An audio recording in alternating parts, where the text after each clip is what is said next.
અમૃત સિદ્ધિ યોગમાં કરેલો પુરુષાર્થ ઉત્તમ પરિણામ આપે. જય શ્રી કૃષ્ણ મિત્રો, તમારું સ્વાગત છે પ્રાર્થના ચેનલમાં. આજના વિડીયોમાં આપણે જાણીશું અમૃત સિદ્ધિ યોગ વિશે. તો મિત્રો, આ યોગ ક્યારે શરૂ થશે અને ક્યારે પૂરો થશે, આ યોગમાં શું કરવું જોઈએ તેથી આપણે તેના ઉત્તમ પરિણામો મળે, અને આ યોગમાં કયા કાર્યો ન કરવા જોઈએ અને કયા કાર્યો કરવા જોઈએ તે બધું આપણે આજના વિડીયોમાં જોશું. તો મિત્રો, આજના વિડીયોમાં તમે અંત સુધી જોડાયેલા રહેજો. અંતમાં તમને આના ઉપાયો પણ જણાવશું. તો મિત્રો, આપણે શરૂઆત કરીએ આજના વિડીયોમાં.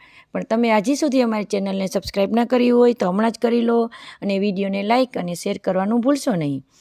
તો સૌપ્રથમ આપણે જાણીએ અમૃત સિદ્ધિ યોગ. આપણા તમામ પંચાંગોમાં વિવિધ પ્રકારના અમૃત સિદ્ધિ યોગની ઉલ્લેખ અવારનવાર જોવા મળે છે. આ યોગના નામમાં જ અમૃત અને સિદ્ધિ એ બે શબ્દો તેનું શુભત્વ દર્શાવે છે. અમૃત સિદ્ધિ યોગની વિશેષતાઓ અને ઉપયોગિતાઓ અંગે જાણકારી મેળવીને જીવનની સફળતાના શિખર સર કરી શકાય છે.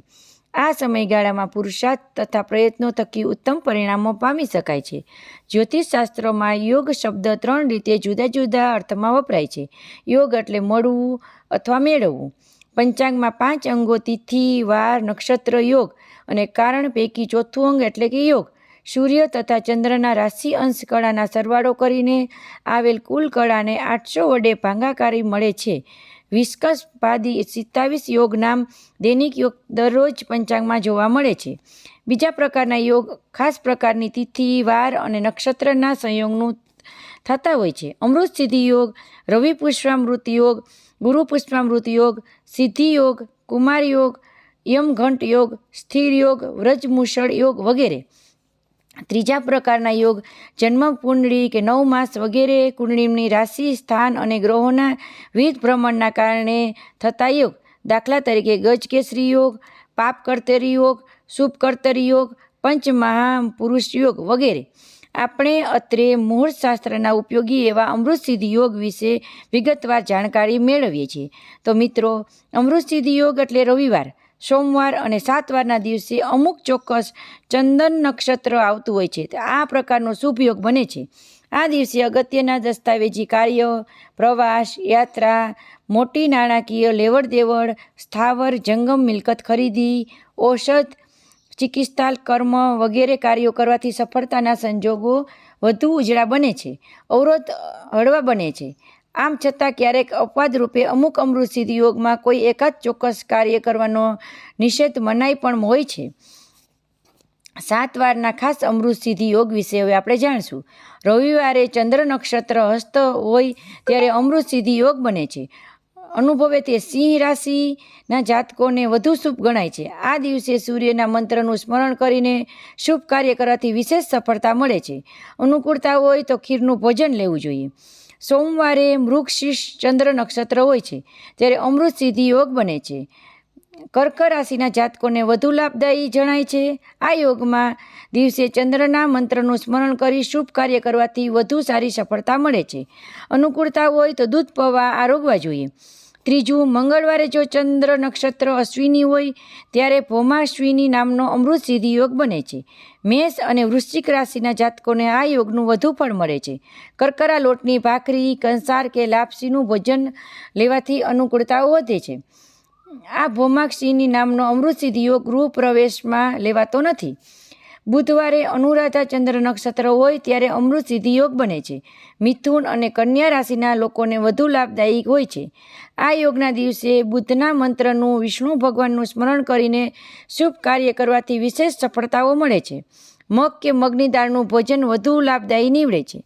ગુરુવારે પુષ્પ નક્ષત્ર ચંદ્ર હોય ત્યારે ગુરુ પુષ્પામૃત નામનો ઉત્તમ અમૃત સિદ્ધિ યોગ બને છે. આ દિવસે ઉપર જણાવેલા કે આપણે જે જાણ્યા છીએ આગળ તે શુભ કાર્યો ઉપરાંત સોનું, ચાંદી, રત્ન, ઝવેરાત ખરીદી, વિદ્યા, ઉપાસના તથા મંત્ર સિદ્ધિ માટે આ યોગનો વિશેષ લાભ મેળવી શકાય છે.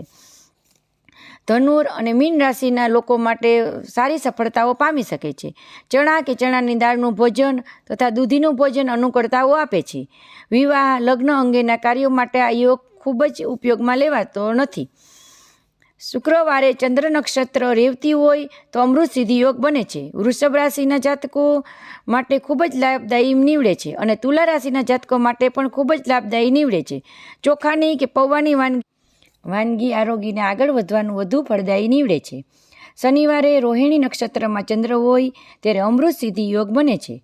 બધી રીતે આ યોગ શુભ હોય છે. ખાસ કરીને આ યોગમાં પ્રયાણ, પ્રવાસ, યાત્રા, મુસાફરી નિષેધ ગણાય છે. આ યોગ દરમિયાન મકર રાશિ તથા કુંભ રાશિના જાતકોને શનિના મંત્ર જાપ કરીને વિશેષ લાભ મેળવી શકે છે. અડદની દાળનું ભોજન, અડદિયા જેવી વાનગી આરોગીને કાર્ય કરવાથી વધુ અનુકૂળતાઓ આપે છે. અમૃત સિદ્ધિ યોગ વધુ બળવાન ક્યારે બને છે? તો હવે મિત્રો આપણે એ જાણશું. અમૃત સિદ્ધિ યોગ જો પૂનમના દિવસે થતો હોય તો તેનું બળ જરૂર વધી જાય છે. સુદ આઠમથી વધ પાંચમ તિથિ દરમિયાન પણ આ યોગ વધુ સમર્થ બને છે. સૂર્યોદયથી સૂર્યાસ્ત દરમિયાન દિવસના ભાગમાં આ યોગ બનતો હોય તો પણ વધુ બળવાન બને છે.